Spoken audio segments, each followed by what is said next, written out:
Hello everybody, welcome back to 10 Minute Reviews. Jason here, bringing you today's episode. I've got no Fuzzy Fur Missile today. I've got the stepson here, so Fuzzy One's downstairs playing with him at the moment. Just gonna be me. As always, please hit the like and subscribe buttons. We appreciate any support you guys might want to give us. We're just that small little family channel that loves to talk about books. We try and talk about different books than what other people talk about. Although I'm willing to review any book that I read that is absolutely phenomenal. So please email me with anything you might think I should check out. Don't forget to check the links down below, also for links to today's book and any other links that might be applicable or that I can think of. Really appreciate the traffic through the Amazon affiliate as well. One of our viewers talked me into signing up for it, and so please just check out the book. Today I'm going to talk about an author I've talked about in the past. This is his third book. I've talked about the other two. I'm going to talk about Nathan Pierce and his book Battlemaster's War. Battlemaster's War. Now, I'm not going to do my usual talking about the four categories thing because I already did that with the previous books, Battlemaster's Gambit and Battlemaster's Skirmish. Absolutely phenomenal books. One of the great things about this series, it's a harem series, it's a lit RPG series, it's a fantasy series, it's an isekai series. It's got it all. All those elements are all blended together into one. The character coming from another world, you've got the stats and the levels, of course you've got the harem, and it's set in a fantasy-esque world. One of the great things about this series is that this was Nathan Pierce's first series. He decided to start writing, and this is what he wrote, which means that every book has gotten better, and the first book was really good. The first book was really good, a lot of fun, very interesting. The second book was one of the best fantasy books I've read this year. If you took out all the adult situations that occur in it, because again, harem, as a fantasy, it's just a straight fantasy book. The pages you would have left would make just a fantastic fantasy book. The second book was awesome, was absolutely awesome. And the third book is following that trend. The third book is really, really, really good as well. I do have to say that I did prefer the first book a little bit more. Or not the first book, the second book. But the third book has a lot of elements of things that I also like. It seems like he's just adding more and more things to it. So last time around, he ended the book on a cliffhanger, which absolutely killed me, and I know killed many of the fans. He's like, come on, come out with the next book.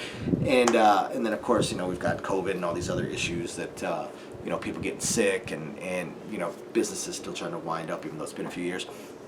So put a little bit of a kink in things, but I even have a copy of Battlemaster's Gambit right here that actually Mr. Pierce was kind enough to sign for me.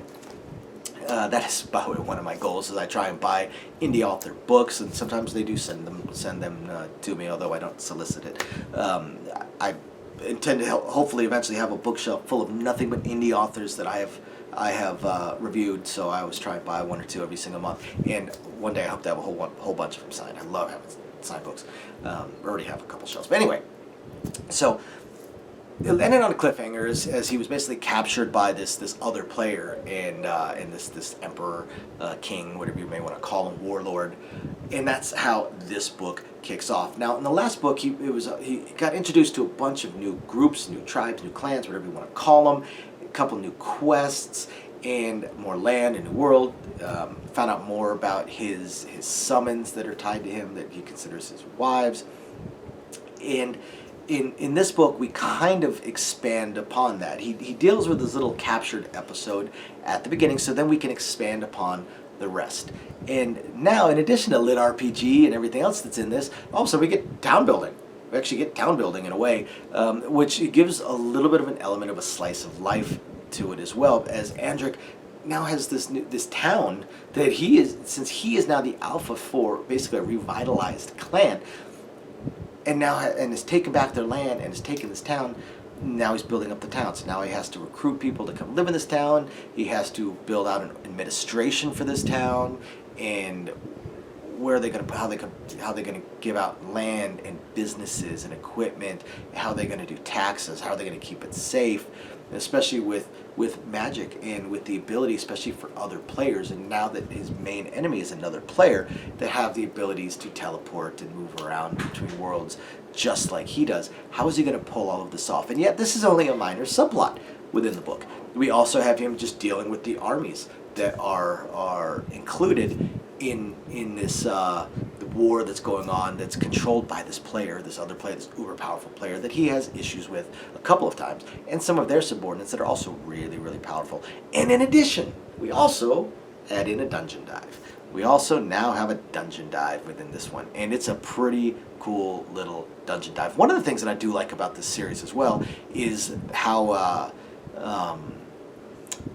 the main character is not overpowered. Generally, he comes across as very underpowered. He's got a couple of cool abilities in the first couple books, but for the most part, he's kind of back on his heels a lot of times as he survives and he pulls things off, usually through intelligence, through experience as a gamer in his previous life, not necessarily through overwhelming force like you may see in such series such as, say, Battlemage Farmer and things like those, Beware of Chicken, stuff like that. He's not the typical overpowered main character, although we do start to learn more about his summons and his abilities and what he can do with those summons in this book, and it shows how he does have the potential to be overpowered just because of the utility. And they start expanding on that and explaining more about the utility of what his particular class can do. Along with that, what gets really interesting as well is, again, he's called a player. Someone else, of course, is called a player as well. And he gets a chance to meet some of the gods and get a few more hints about how exactly does this world work. Is he actually in a game? We don't really get any kind of confirmation. You know, it's not like another series that I can think of that I've actually stopped reading that crossed multiple different series. This author built this one combined world, and they're basically, or one combined universe, multiverse, or, you know, this individual series are on different servers, and it really is a game style thing. In theory, that's what he came out with. I no longer read that author, by the way. His last few books were terrible. But in this, we only get hints. We get hints that this could be a game played by the gods, but it is kind of pointed out to him, so what? What do you care? What does it matter? Does it actually matter to you whether or not this is a game we are playing or not? Does it? How do you know your previous life on Earth wasn't a game, wasn't The Sims, basically? And they're right. What difference does it make? It makes absolutely no difference to what Edric is trying to do, what his goals are, what he hopes to accomplish. So, all in all, this was an awesome, awesome, awesome book. I would say my only knock on this book, especially in the first half, my only knock on this book, a little too much into the harem. His harem is way too big to begin with. Way, way, way, way, way too big. It was smothering halfway through book 2. So it's huge. It's huge, and it's too much. Too much adult content in the book for me. For some people, they're absolutely going to love it. For me, it's just too much because I'm so invested in the plot. The writing is so awesome and the plot is so great. I'm invested in the plot. I want to know what happens next. I don't want, the next 15, 20 pages of him, banging another member of his harem so I can get back to the plot, and then 10 pages later, I've got another 15 pages of the other member of his harem. It got old to me. And I think in the second half of the book, it got old to him as well, because there were a couple just fade to black scenes, which is awesome. Like, we kept the plot going while still definitely showing the harem aspects of it, and the fact that he's got this harem and these multiple wives, these multiple women, these multiple summons, while still moving the plot along instead of just breaking it. But again, awesome book, awesome author. You guys definitely need to check it out. Thank you everybody for watching. Catch you next time. Bye now.